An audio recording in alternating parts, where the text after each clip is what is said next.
Growth Unleashed, diving into all things leadership and church growth. Provide the help, encouragement, insights that you need along the journey of growing yourself as a leader and your ministry.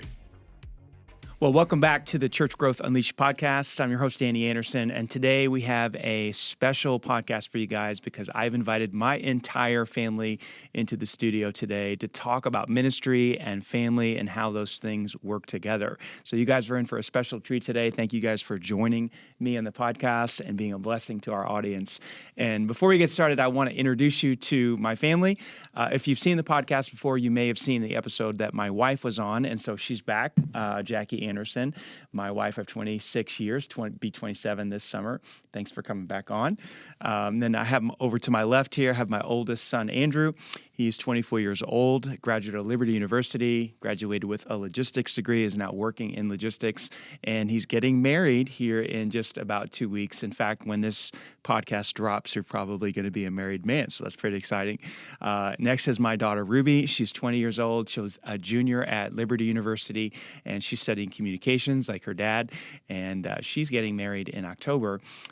Just kidding. She's not. Save the date. That'd be crazy if that was true. But thank you, Ruby, for being here. And then my son, Bo, is 22 years old and just graduated from Liberty University with a finance degree, and he is getting married this June of 2026 as well. So we have 2 weddings coming up. It's going to be an interesting year. So today we wanted to talk about ministry and growing a family and growing a church at the same time without losing your mind and basically without running your kids out of the church and basically trying to lead your family in a way that your kids fall in love with the church and fall in love with God. And so we're going to talk through that today. We're going to dive into some details. These guys are going to share the raw truth of what it was like to grow up in our home and some things that we did to try to foster their faith and so that they would love the church and as they got older in their life. And so as we know, if you're a pastor, you're a leader, you know that it's tough for kids to be in ministry. It really is. There's lots of pressures. There's lots of difficulties. You've heard the stories. I've heard the stories where pastors' kids kind of go off the rails sometimes because of the church and complications with the church. And so this is hopefully going to be helpful to you, maybe instructive for you, and just give you some hope. And so I wanted to just dive in today. And first of all, guys, thanks for being here. Appreciate it. Anytime. Thanks for coming in. And I just wanted to jump right in with this first question and just talk about the fact that growing up in church as a kid is not easy. There's pressures, there's challenges, there's lots of opinions out there, but there's also a lot of benefits. So I wanted to begin on a positive note and ask you guys, what did you guys see as a blessing being kids of pastors in the church? What were some of the positives? I can go first, I guess. Benefits of you being a pastor of the church. Well, one, it made like very, very structured home life when it comes to church. What I've noticed a lot with just people in general is that, like my friends, like some of them went to a lot of different churches growing up because I never knew that people went to different churches growing up because, you grow up knowing what you see. And so having like a structure of, I go to Emmanuel. I have been going to Emmanuel ever since I can remember existing, and I will, as long as I live in Greenwood, Indiana, I will go to Emmanuel. And so having that structure and foundation and just kind of a base, a very like solid base of kind of church community and faith is a very positive thing that really brings a lot of consistency to that. So that's one of the biggest benefits I've seen, at least for us. I don't know if you guys would agree or disagree. Yeah, I mean, I would agree, kind of going along that line. Like Emmanuel was our church, and it is our church, but like growing up, it's the only church I knew, and it wasn't like we were gonna watch online or we weren't gonna go to another church, especially if we had like sports on the weekends. It was like we still go to church. We went to church, and it was expected to go to church to go and see Dad speak or whoever's speaking that week. It wasn't like, oh, we can miss or we can watch online, just because we were led to go to church. And it wasn't really legalistic, but it was like helping us grow in wisdom and be in community and learn the disciplines of, and that's the way I'm going to grow up, and that's the way, y'all grow up and how we're going to do our families. It was definitely a blessing. for sure. Yeah, I would agree with what both of you guys are saying. Very good stuff. But for me, kind of like, I think having like my dad be the pastor of a church and having my mom be so heavily involved in the church, like having you guys in the positions that you're in, allowed for me to like have almost like this second home of, I was in the church a lot. I was, stayed after Sunday service. I went to youth group. I stayed after for that. We were around the church a lot, and we were around a lot of people who also were involved in the church. And because of that, like, we had so many people that loved us and cared for us as family members. And I think it really built like a second, ring of community of like, okay, I have my family, but like my church is also my family. And I have all of these older women who are my small group leaders, who want to pour into my life, who care for me like a mother would care for their daughter. And I have my mom, and obviously that's amazing. And I have my dad, and obviously that's amazing. But I have like all of these adults, all of these figures in my life that are so willing to pour in and jump in any moment that I have a concern or a struggle in high school or I'm walking through something. I just had so many resources available because of that. So yeah. It's really good. Mama, what are your thoughts? Benefits of raising kids in the church? Benefits of being a pastor's wife? What are you? What have you seen the benefits are to them just growing up in the church as pastors' kids? I think that I would say a huge benefit is kind of going off what Ruby said and what both of the boys said. We created kind of an expectation that this is, going to church is not something that you're maybe going to do 3 weekends out of 4 or every other weekend, which I think is par for the course for most families. But additionally, I feel like they just had so many people that loved them. And we have so many people that love us. And you get people who are telling you all the time, I'm praying for you. No, really, like seriously, I pray for you every day. I pray for your family every day.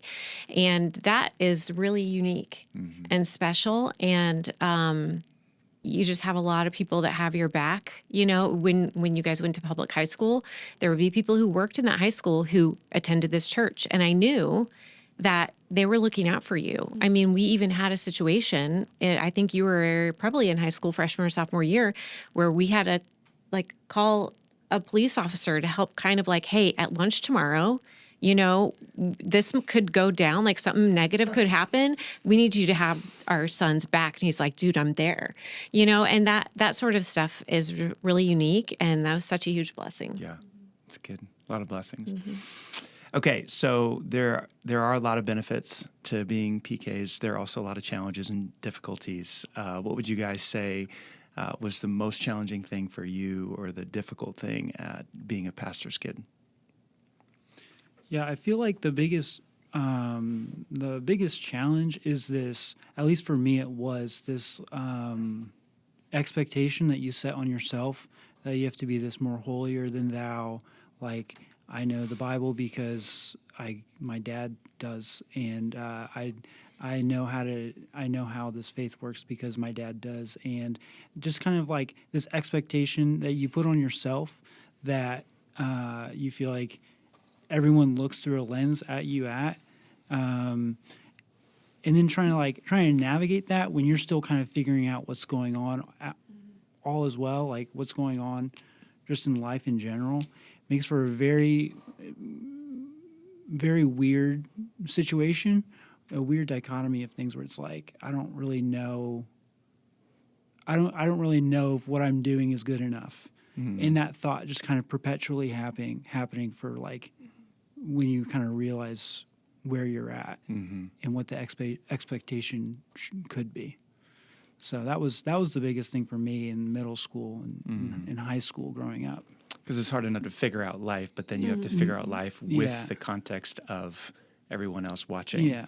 Yeah. With expectations. Yeah. It's good. So that was hardest for me. Yeah, I would say something similar to that. I think just figuring out like, okay, what are the things that I like and who are the people that I want to be hanging out with and all of these things. Well, also you have this like added pressure of, it feels like a responsibility or like a weight, almost like people know who my dad is, and therefore I have to maintain this image of, I'm doing all the right things, and I am not, no one ever overhears me gossiping or slipping up or doing any of this stuff. And it's like, okay, but I'm also a human, and I'm also fallen, and I'm also sinful. So it's like, it's very difficult, and it was super easy for me to get beaten up about it, and really frustrated and annoyed at it almost. But when I kind of came to, like, at the end of it all, I remember, like, having this, like, kind of thought process in high school where my reservations or the things that I was, like, annoyed about from being a pastor's kid, or that the burdens that I, like, bared or whatever, was really just my pride of getting in the way of, like, no, my dad does get on stage every week, and he says things that are extremely helpful to people, and he changes lives because of the gift that God has given him. And these reservations that I have in my heart are really just, like, my own pride getting in the way. And so that was really hard pill for me to swallow, but it's something I was figuring out more and more throughout, like, growing up, becoming, a middle schooler, then becoming a high schooler, then going through friend changes and relationship changes and all that stuff. But yeah, it's definitely an added pressure. But yeah. It's good. I feel like the expectation, obviously, we've already talked about, but I think that expectation's heavy, and it makes sense to why so many PKs kind of break out and they go crazy. And I just know people, in college, I had a roommate we were all PKs, and one of them was just off the deep end.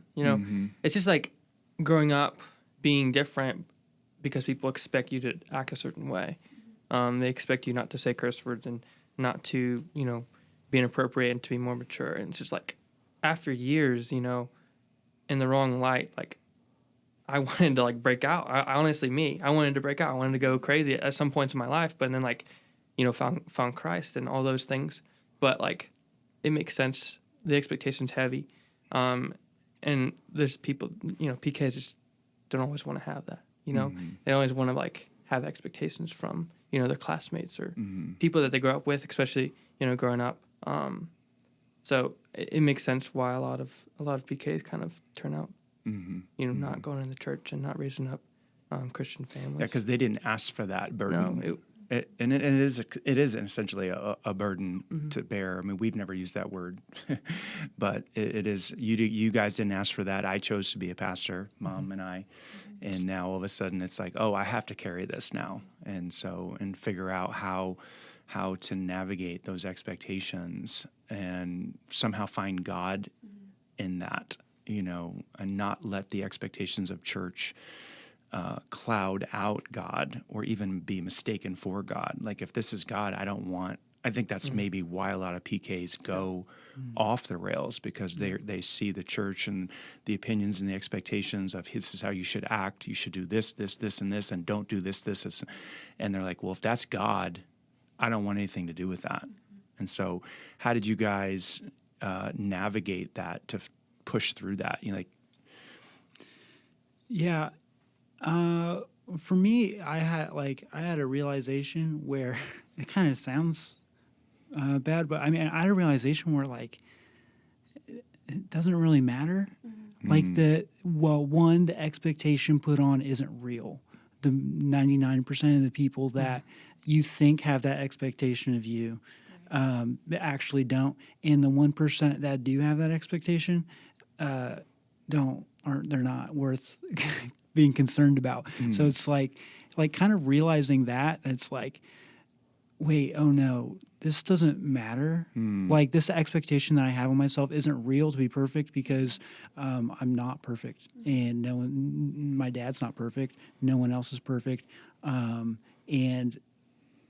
it doesn't matter. There's no action that I can do that will ever be good enough. So why should I care about whatever self-pressure that keeps me up at night? What age did you were you able to come to that? That was really the summer going into sophomore year. That's really when that realization came in, because that's when I made, like, my first real friends going in the group that I started hanging out with, that I still hang out with today. Like, being around them and then realizing, like, oh, when we hang out, they don't care. And these people's opinion of me matters the most to me because they love me, they're my friend, and they don't care. So like, why should I care about what what the other people say at school, because it's like they're not even like they don't even care either. So It's good. yeah. I don't know if you guys remember this, but I had done something wrong. I had disobeyed in some way. I and remember. It had to do with a friend. A friend had asked me to do something, and I didn't want to disappoint my friend, so I said, okay, fine, we'll do that thing. And you guys found out, obviously, as parents always find out. They always find out. And I remember we were on the porch, and I remember Dad sitting down and saying to me, Ruby, if not doing this thing makes you boring to your friends, I want you to be the most boring person ever that they've ever seen. And I was like, oh, wait, like, that's how much it doesn't matter. It's like, that's how trivial it is. It's not worth like making myself look like someone worthwhile to these friends that don't even care, like Andy was saying. And I just, that's the moment I think I was going into high school, or maybe I had just finished my freshman year of high school, and I kind of realized, I was like, oh wait, yeah, it doesn't. They don't care about me or like this image that I think that I have to portray. Like, and that was just kind of like my like aha moment, I guess what you could say. But yeah. It's good. Bo? I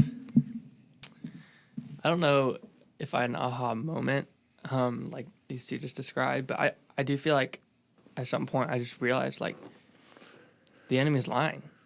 You know, with this expectation, it's a lie. It's a distortion of the truth, and like the expectation that is put on me without me asking is just the expectation of being a Christ follower. Yeah. You know, that's just because of who I come from, and like everybody who is a follower of Christ should have that expectation. You know, to be above reproach, to be holy, to be righteous, and be generous, and all the things that Not just pastors' kids. not just pastors' kids, but they get those because they get those expectations of a Christian just because their father's a Christian, or they're and so I think once I realized it's just a lie, and that's how everybody lives, as a Christ follower. That's what it means to live as a Christ follower. It's like, okay, well, I don't have to poo-hoo, me, Yeah. so It's good. yeah. But then also you start to like, you guys probably like understand this. You start to read the Bible for like the first time, because you've always known the Bible and you've always heard the Bible. But then you're like, you watch Dad wake up and he's like, you have to read your Bible every day because God's God and you should submit yourself to Him. And you're like, okay, I understand. But then you actually start doing it, and then you start reading the Bible and you realize it's like, oh wait, like in the pages it's just like the pages are just seeped with love and grace and like love, grace, and faith. Like those are what the Bible's seeped with, and not expectation to do right in a worldly sense. And it's like this thing that everyone kind of deals with on a day-to-day basis, but we got exposed to a lot earlier. Everyone deals with it. It's fine. And it's actually the antithesis. Wait, there it is. To faith. In that faith is not me doing anything. It's me trusting God to do what He does. And that's the essence of my relationship with God. And so kind of like getting to know God through Scripture. And then it's like, all right, well, let's rework this whole thing from the ground up. And it's like, okay, well, no, we're good. We're good. We're hanging out. We're fine. So change gears real quick. So people in the church say crazy things to pastors' kids. What's the craziest thing someone said to you before? Anybody want to go? I got one. Do you got one? Yeah. I'm gonna have to need a second. Let me move this real quick. So it was really so one of my friends, I won't name drop. Way back in That's probably good. elementary school, yeah. They're probably watching. Sorry. Way back in elementary school, probably like first grade, second grade, probably. My friend was dating a girl, and that wasn't dating in elementary school. It's ridiculous, but they were dating, and we would ride on the bus together. He'd be like, "Oh my gosh, me and this girl are having so many problems, and like it's just hard, and I need your help. Like you're a pastor's kid. Like, can you give me some guidance? Like I just to counsel me, And I was like, yeah, dude, yeah, like I'll do that for sure. And so we met up on the playground in recess, and we sat on the swings, and I was like, all right, so what's going on? And like I led them through it, and I had no idea what I was talking about. But that was just because I'm a pastor's kid, and my friend was like, "You are designed to do this, right? This is yeah, you know all of it." Like, so that was something that came to mind, and I thought it was really funny. Yeah. It's a good Very memory funny. to have. So This is actually current right now. There's a driver who goes to our work, that goes to our church, and he's been attending Emmanuel for a while.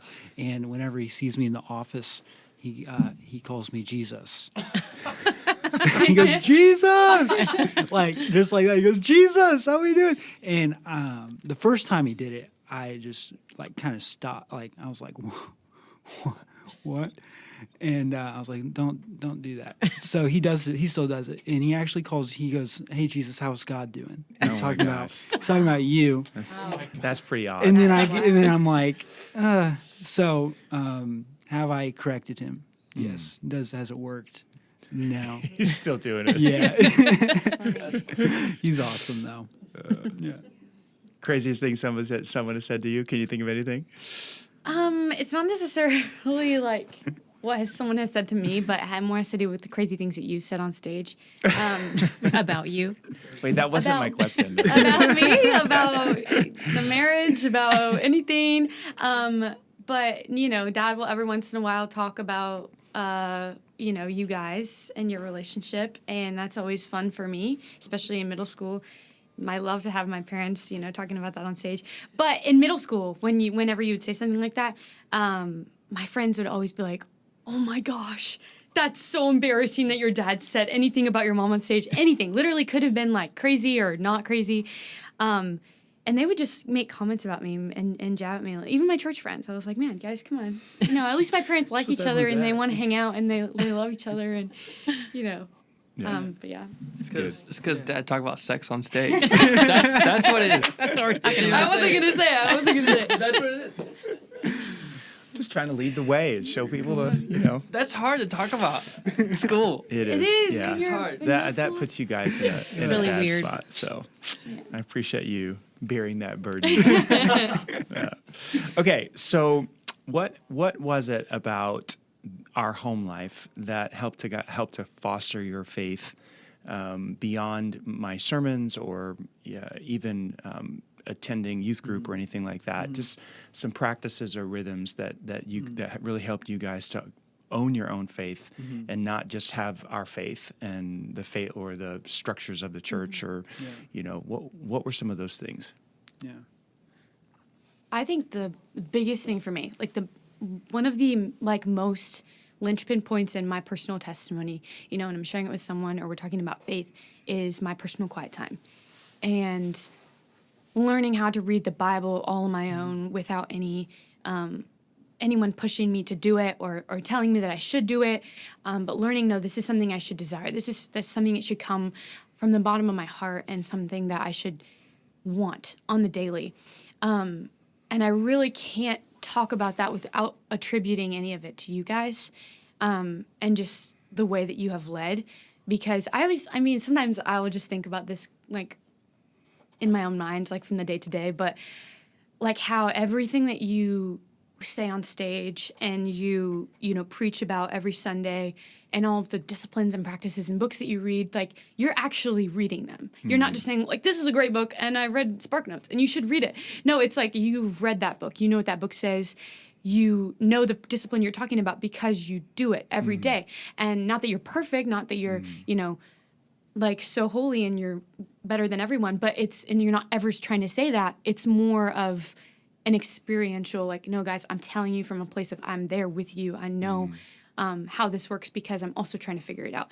And so that carries over directly into the home. So any time that you've talked about any of that stuff on stage, I've always seen it first and foremost in the way that you parent and the way that you love us and the way that you discipline us and have grace with us.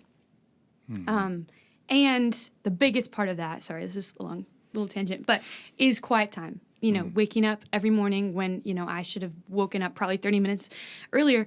I always saw you in the same place every single morning, reading your Bibles with a cup of coffee in hand. And that was huge for me. Like, you'll never know how big that was for me to like see that with my own eyes. And learning, like, also experience, like, no, this is what I should be doing, and not because it's just what I should be doing, because they actually are learning something from it. They are loving it. They are designed. That's the level of desire that I need in my life. And so being able to share that just like over and over again with so many people, you know, being a counselor at camp, so many campers have been able to hear that story of like, no, this is important, not just because you should, but because that's where your desire should come from. Like, you should truly crave for that. But that's like one of the biggest practices and one of the biggest lessons that I've learned from you guys is like how to make your quiet time personal, how to make it something that you want to do and want to participate in. But yeah. It's good. Yeah. I feel like you guys have led by example extraordinarily well. I'd say that like how you guys have led the home has much more impact on any sermon that you've ever given. Like, you're a great communicator, you're a great pastor, all the things. Thanks. But like, if you ask me to recall a sermon from last year, like, Yeah. I don't have to get my journal out. I don't have to, I have to go. Like, there's a few that were like, that was big time. But like, how you guys led the home was definitely the biggest thing. I remember one time specifically, we were on vacation, maybe Florida, I think, and we just got the Telluride. And so we drove it wherever we were. We were at the beach. And when we got out, you specifically said, be careful when we're getting the stuff out of the trunk so we don't scratch the car. And then someone in our family, you. I don't remember who You it don't was. remember this? I remember it. I don't remember who scratched it. Wasn't. Well, it could have been either of you. It wasn't me. Started unloading the trunk in a very thorough manner that involves scratching the side of the car. And I remember seeing, like, you watch it happen, see, like, it register on your face, like, something that shouldn't have happened that you said don't do, and then watch it happen, and then kind of be like, that's all right. Let's go to the beach.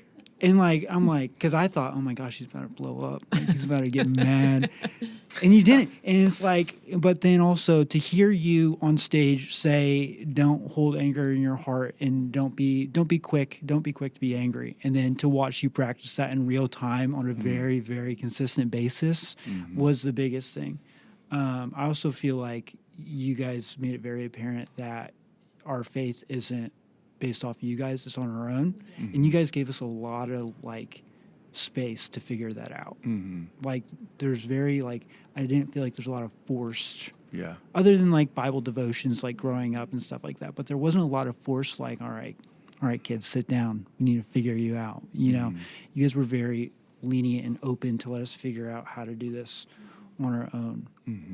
So Yeah, I mean, with Andrew saying at the very end there, like, it wasn't forced Bible thumping, like, you gotta know this verse, you gotta memorize John, you gotta memorize, which you gotta know that. dispensation are we in right now?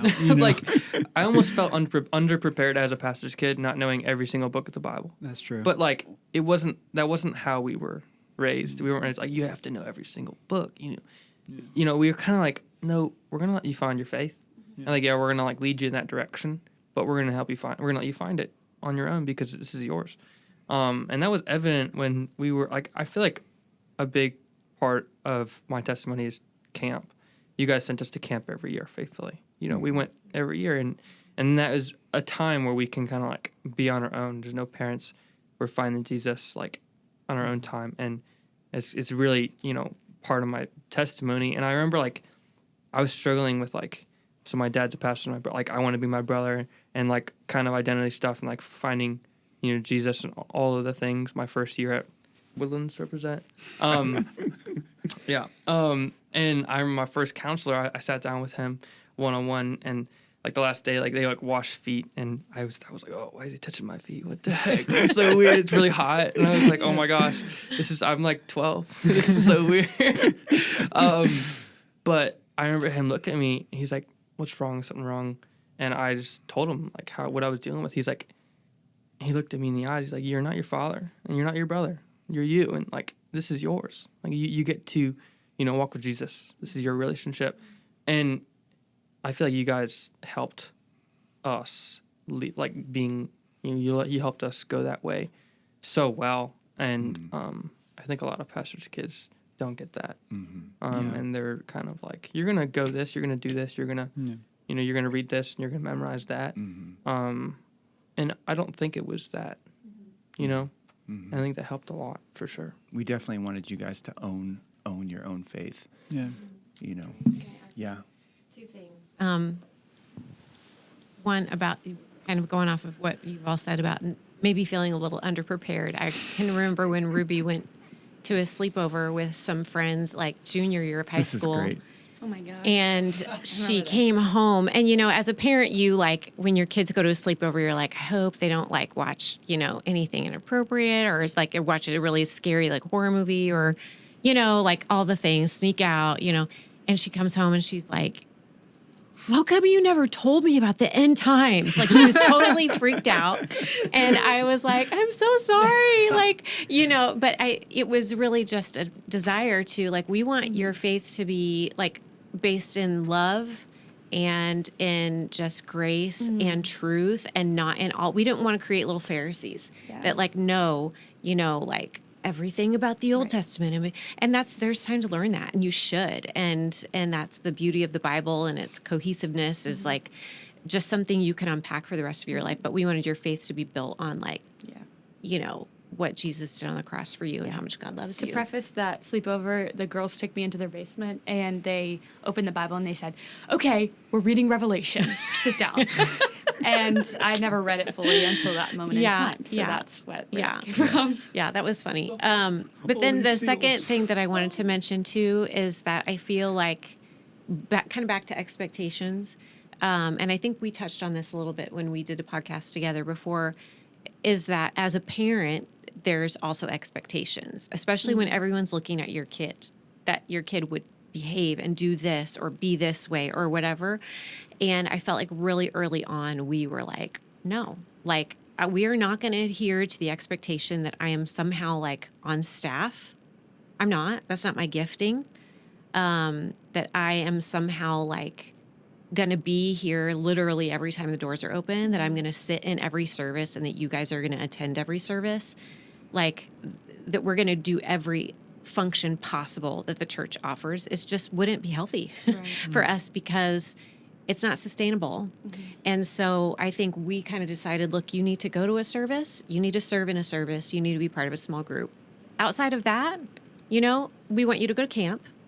But outside of that, do you want to go to the winter retreat? We should. It would be fun. That's how you make friends. Go. But like, do you want to like go to this family function, all of these things? It was like, let's see what the schedule looks like and maybe go and maybe not, because it was really important to me that when you came here, you were like, I like this place. Not like, we got to go back. We got to go again. We were just there all week. I wanted you to come in feeling like I'm excited, to be here.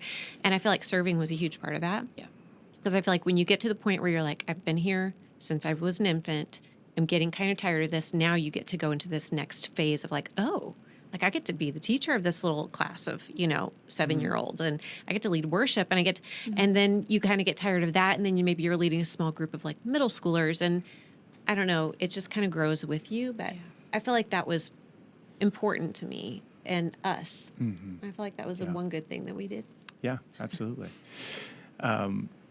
So if you were to kind of have the opportunity to kind of go back and say, man, Dad, I wish you would have done maybe this a little bit different or better, what would you say to like us as younger parents? Because we were learning this on the fly. I didn't take a ministry class on how to raise your family in church. Like we learned it by reading books and watching other people. But is there anything you wish we would have done different, or if anything, or changed something? Just curious. Yeah. That maybe would have helped the process a little bit, maybe overcome some of the challenges or difficulties. Yeah. For me at least, like I played a lot of basketball, and that was the whole thing. And so on top, like growing up, it was tough because there's the expectation to do the whole PK thing, which we already talked about. But there was a heavy expectation. It's like, hey, you gotta practice 2 hours a day. And so that was the hardest part for me growing up, was because I did love it, but it wasn't like, it maybe wasn't the thing, you know? Mm-hmm. And so that was the hardest part, was like, you're an excellent father. Mm. You're an excellent father. But you pushed me really hard. I did. I did. You pushed me really hard. Yeah, and I don't know. I feel like that led to a lot of like, it was really growing though. So in a way, like the things we go through turns us into who we are. Mm-hmm. So I am thankful for it in a way. Mm-hmm. But yeah, Yeah. you're a tough coach. Yeah. I definitely tried. 100%. Mom tried. I did not listen very well. And so that's good. That's good. I hope dads are listening. If you've got young kids, listen to your kids. So Yeah. how about you guys? I think the things that, that used to be, oh, I would change this, or I wish my parents weren't doing this right now, or I wish blah, blah, blah. You guys parented in a lot of ways that were different than the kids around me were being parented.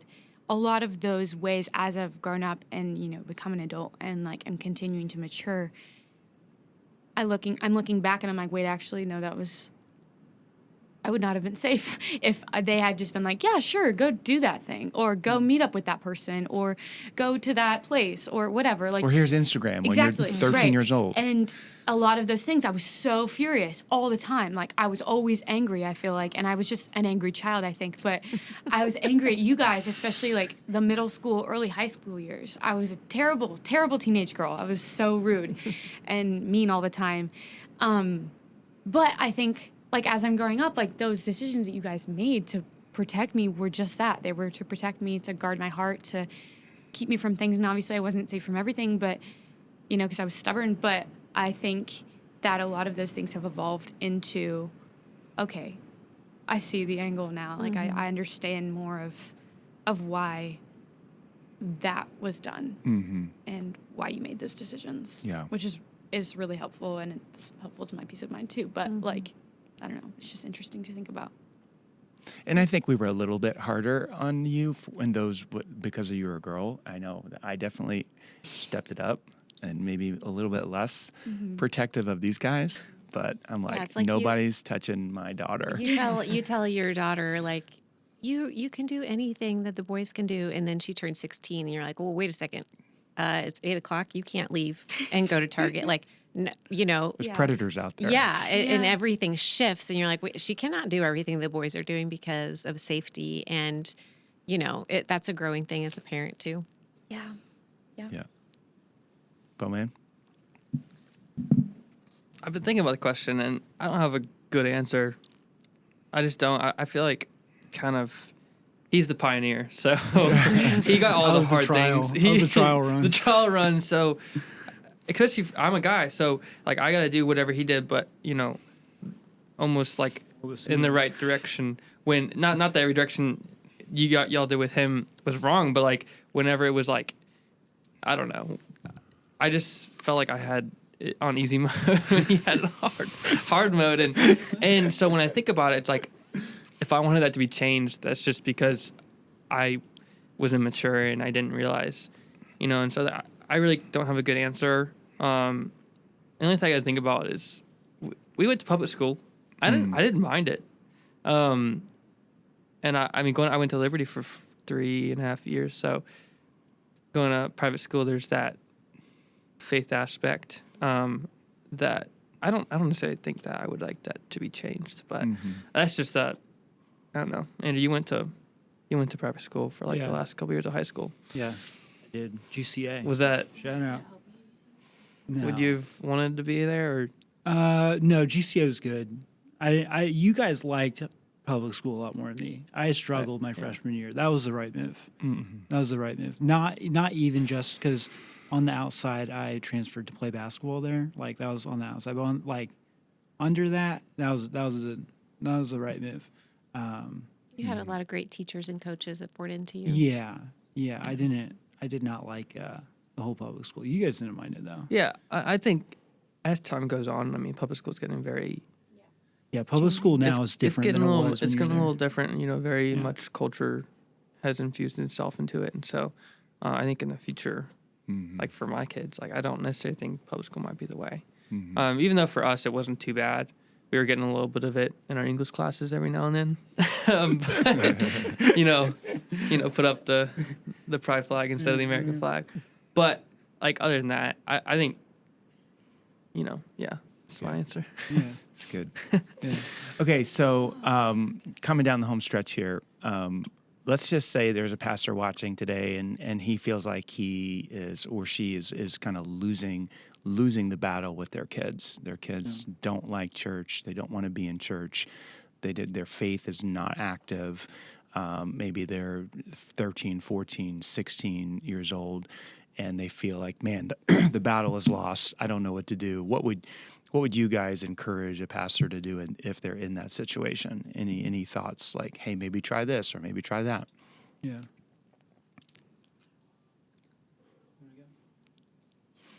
I can go if you want. Yeah. All right. You're a pastor and you have a child that is not living according. It's tough because there's a lot of factors that go into it. But one, tough love's good, but it also depends on the kid. Yeah. But in a lot of instances, tough love is good. I would say you got to figure out a way to get your kid away from whatever friends he has as quick as possible in the best way possible. However that looks, because your friends are the people that you hang out with for 8 hours a day at school. And those are the people that are like forming your worldview or their worldview. It's not like when they're getting older, like you're not really, you kind of like you transforming or creating their worldview is shifting to their friends and then to other people after that. And so like if they're in high school and they're falling away from God, like you got to get them away from their friends as quickly as possible in a way that works, because it depends on the kid. So there's that, but then also like you got to make sure that you're setting the right example, because it's not like we were watching you. It's like he's a good example, and we know he's good. Therefore, we're influenced by it. It's more so we watched how you guys did life. We saw it work really well, and from my point of view, I'm like, whatever they're doing, that works. Whatever they're doing doesn't work. Like other people that I see or whatnot. So I want to do what they do. Oh, they spend time in the Word every morning. All right, we're gonna add that. They choose who they hang out with really particularly because people matter and they change your worldview. Okay, I'm gonna do that too. And it's like, well, this works and this leads to a life of abundance and life and peace. So there's that aspect of it as well. But lastly, I feel like you can't lose hope because the truth is the truth and the truth will defend itself. So I don't know, spend intentional time with your kid, pose the right questions, let the truth defend itself. Because if you're being honest, it's really hard to look at Christianity in the face and say like, nah, that's not true. This isn't real. Like it really, because I don't know if you guys had an experience like this, but I remember when it was that summer going from freshman to sophomore year, I was laying in bed and it kind of hit me. It's like, oh wait, like God's 100% real. Like there's no getting around that thing. So if God is real, what does that mean to me?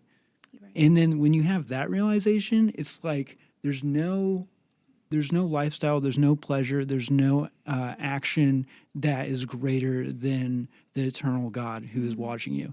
Not only is he the eternal God with unimaginable power and jurisdiction, and we don't stand a chance against him.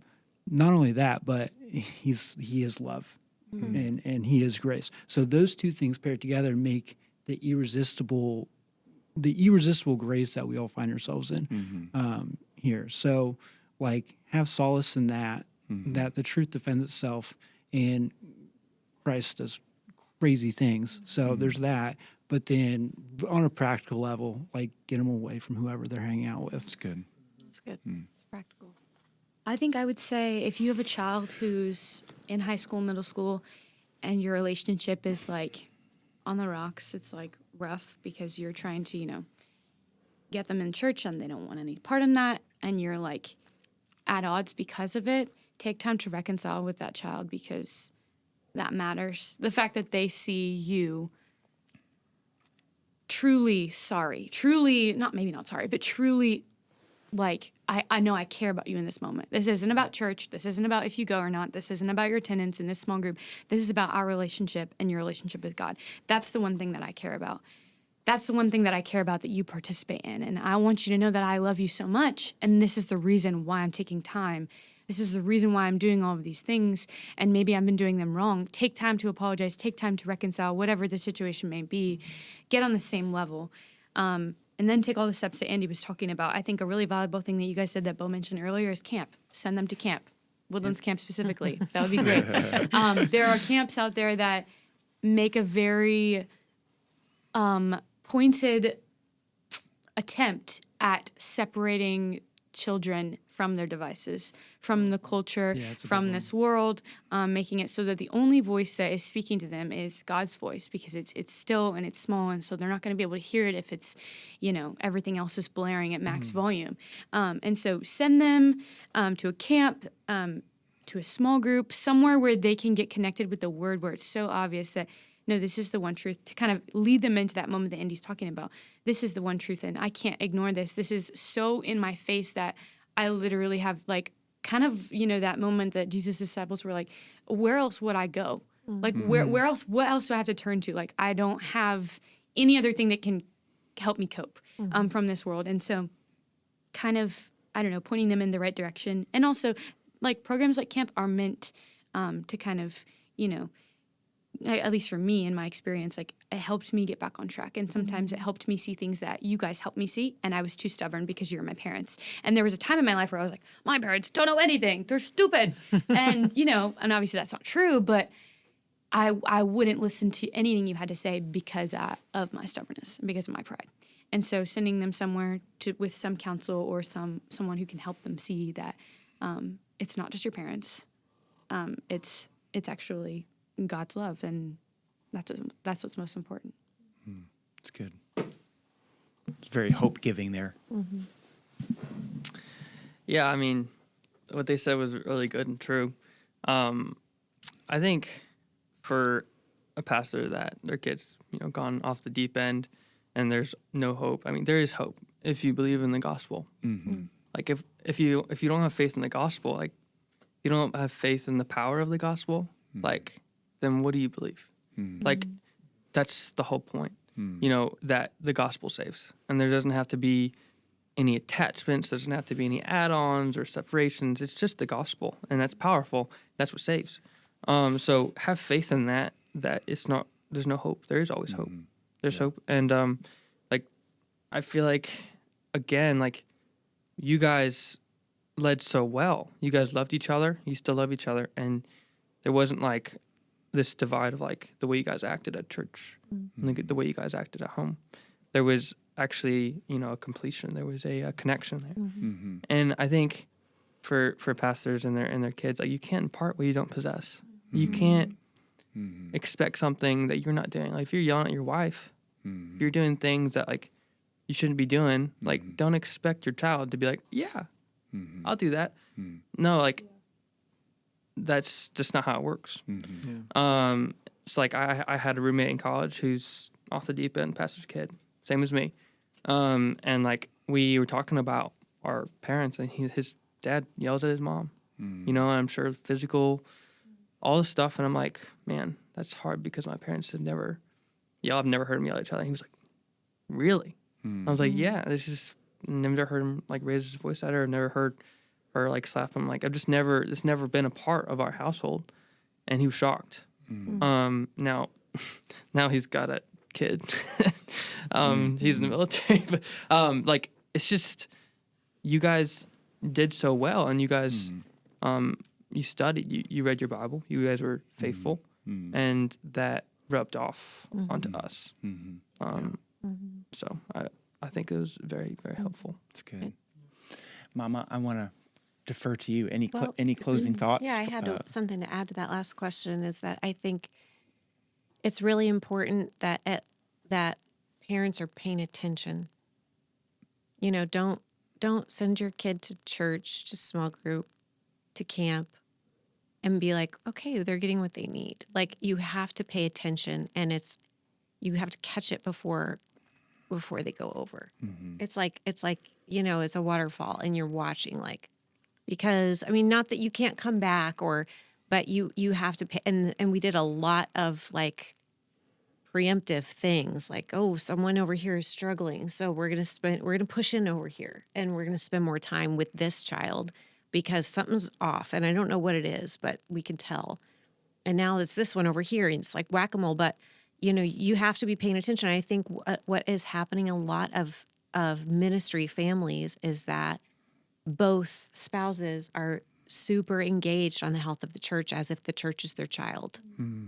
And they have actual children that are like, hey, over here. Because when your kid is acting out, it's usually a lot of times because they want your attention, because they need boundaries. They know they need boundaries and they don't have them. And so they're like, acting out to get your attention and to see how far they can push. And it's asking you to pay attention and parent them instead of this organization over here. So I think that was something that we did, that we really Intentionally. tried to do, and really just You did. see A lot what more was than I going did. on with each person. And it takes a lot of bandwidth, and it takes a lot of margin to be able to stop doing what you're doing and say, okay, I'm not going to do this thing right now because I'm going to sit here and have this conversation. We're going to sit here and play this game together. I'm going to wait and see what comes out, or we're going to, and I think that is vital for all parents, not just ministry families, but all parents need to be making sure that at least one person has that margin in their day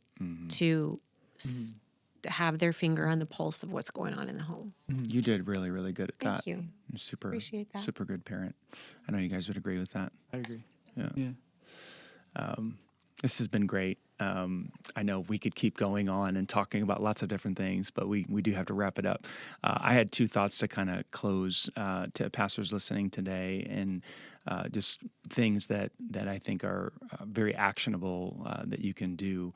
I think one of the things we really try to do is to always talk positive about the church in the house, and not bring home the drama of whatever was going on. And there were very difficult things going on at the church, but we never brought that to you guys or brought you into the drama. So you had to like say, what did they do? Who said that? I can't believe that's happening. I'm sure some of that leaked out, but we were really intentional to share the positive. And so I think that's important for us to do. Like, if you don't want your kids to be negative about the church, then don't be negative about the church. Like, be passionate about it. Like, yeah. And so that's something critical. And I think the other thing I would say, and you've heard my kids say it about us today, not that we are perfect parents. We've made a lot of mistakes.